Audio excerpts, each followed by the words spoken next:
BYDFi is a crypto exchange on desktop and mobile where you can spot trade, futures trade, use leverage tokens, and copy the trades of top trade. There's hundreds of crypto available on their spot exchange, as well as a free test account so you can practice futures trading without getting wrecked.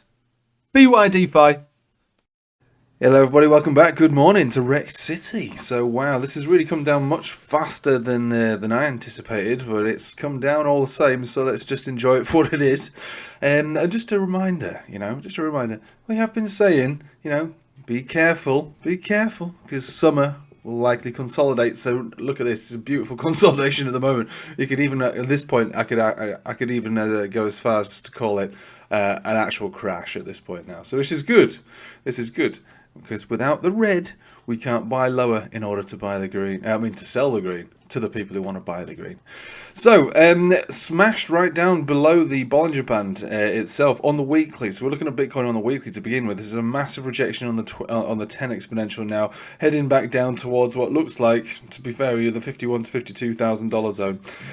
There isn't really anything at this exact level to suggest this will hold. It's to do with the weekly close. The only thing you could hope for really would be a close above 56, which is the baseline of the itchy cloud on the weekly there. If you have a look at the daily now, completely destroyed straight through the 200 simple and exponential, which is something that we have seen before. We saw that around here. We had a big dump and we stayed below it for a little while. We avoided a death cross. So you might even be able to say actually we did see a death cross, only followed by a golden cross. But yeah, so it can come down lower, but this is pretty significant at this point now.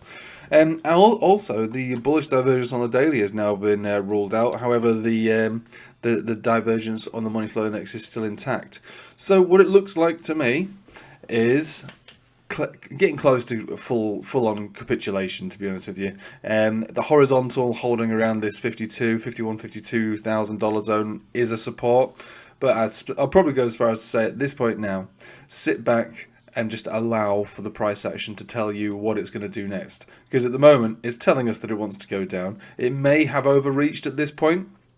It may have, but it was such a significant, fast-falling low that, if you take it even down to a 4-hourly, we've got a little bit of bullish divergence taking place on here, but nothing on the money flow index. So it looks like everybody wants out. Crypto is so unpopular, you do not want to touch it with a barge pole.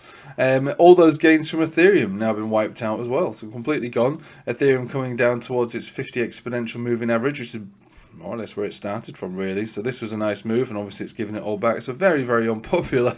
Nobody wants to touch it, unless, of course, you're looking to buy it for the long haul, which is absolutely my strategy. Dollar cost averaging throughout this summer has been what I've suggested since the December rally in crypto, and certainly throughout spring, where I was exiting most positions to bring myself up to, at one point, an 80% cash position. For the record now, I've allocated 50% of that, of all those gains into altcoins throughout this period. Some yesterday, some more this morning. Then now that is it. If we're going to capitulate further for Bitcoin and for Ethereum, it's going to have to be at a much lower level, and then I can start incrementally buying further, which means that Ethereum could see another drop of up to 25%. If Bitcoin were to do a similar kind of move, I'll take it to a weekly, another 25% on Bitcoin. You might think that this is extreme. Another 25% for Bitcoin is going to take us well. I mean, it's appropriate to imagine that 40,000, 41,000, but it doesn't necessarily mean it's going to happen. I think at this stage now, it does look like a significant top, and one that's going to be fleshed out, maybe even from a lower area. But if you stand back and think about what the weekly is showing us, it's a massive uptrend that hasn't broken yet. We've got golden crosses, we've got divergences, everything's still looking quite good on the higher term timeframes. And I suppose from a traditional standpoint, you could even think about the 50 simple moving average as a major support, which brings us to around 47 at the moment, $47,000 zone. Which is part of an actual golden cross, which did take place on this chart. So, all of these areas, fair game. But right now, just allow for the pullbacks to happen, allow for the crashes to happen, because it's not unexpected at all. It was completely anticipated. It's come down faster than I would have thought. But what is this, the midsummer now? Do we call this the midsummer? So we're halfway through as far as time is concerned. Now, If we move over to something a little more concerning, it's the total 2, which this accumulation area, which yeah, this is why I bought obviously today, because we came down towards the bottom of it, has sort of been ruptured really.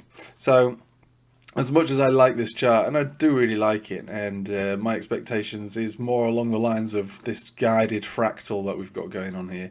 You know, this is a big drop now on here, and it has broken this support as of this moment in time. Well, yeah, it can wick back up. This could be the low. No one really knows exactly, but you know, we are still sort of not responding to this area, which I suppose would be a concern if you didn't have a large cash position to start splashing out onto altcoins with later on down the line. But you know, some people I imagine don't, which allows for capitulations like this to take place because people just give it up.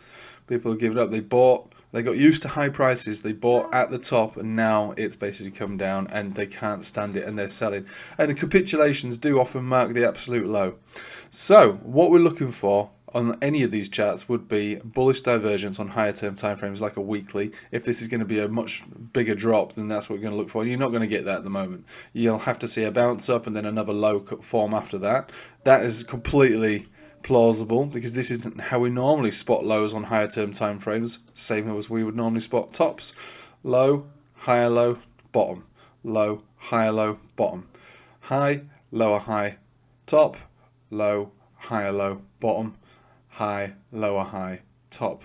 This is all part of the reason why I was getting the more, you know, not skeptical, but just like overcautious the higher we got. An overheated money flow index over in December caused me to think that we might pull back from here, which is why I got rid of a lot of my positions that we took around September, October, which, you know, had been a few 100% gain around there. And then when we finally picked up around here, buy the dip, sell the rip on these areas to take us up to new highs, and then there you go, bearish divergence on the higher term time frame. So, you know, the worst case scenario would be that we're going to have to wait for a higher low to form on the money flow index, which can take some time. I mean, if we just measure them out, you know, and think about how long it takes, this is a weekly, this takes 100 days, and this also takes around about 140 days, and so far, you know, the low, we don't even know where it's been in, so we could be looking for, you know, quite a little while really towards the back end of this year, the fourth quarter,